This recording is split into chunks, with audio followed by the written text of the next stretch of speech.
Ceux qui avaient arrêté Jésus l'emmenèrent devant Caïphe, le grand prêtre, chez qui s'étaient réunis les scribes et les anciens.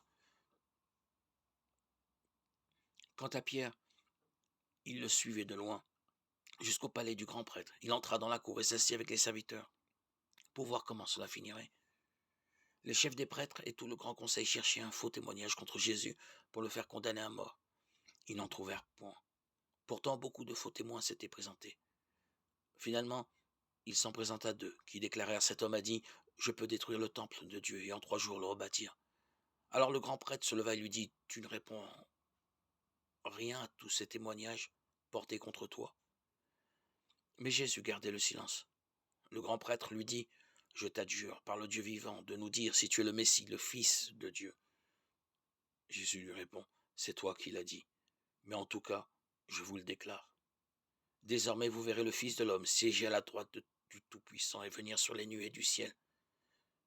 Alors le grand prêtre déchira ses vêtements en disant: il a blasphémé, pourquoi nous faut-il encore des témoins? Vous venez d'entendre le blasphème. Quel est votre avis? Ils répondirent: il mérite la mort.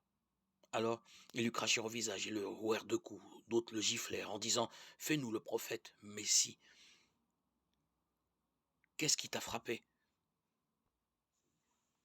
Quant à Pierre, il était assis dehors dans la cour. Une servante s'approcha de lui. Toi aussi tu étais avec Jésus le Galiléen. Mais il nia devant tout le monde. Je ne sais pas ce que tu veux dire. Comme il se retirait vers le portail, une autre le vit et dit aux gens qui étaient là: celui-ci était avec Jésus de Nazareth. De nouveau, Pierre le nia. Je jure que je ne connais pas cet homme. Peu après, ceux qui se tenaient là s'approchèrent de Pierre. Sûrement toi aussi tu fais partie de ces gens-là. D'ailleurs, ton accent te trahit. Alors il se mit à protester violemment et à jurer: je ne connais pas cet homme. Aussitôt, un coq chanta. Et Pierre se rappela ce que Jésus lui avait dit: avant que le coq chante, tu m'auras renié 3 fois.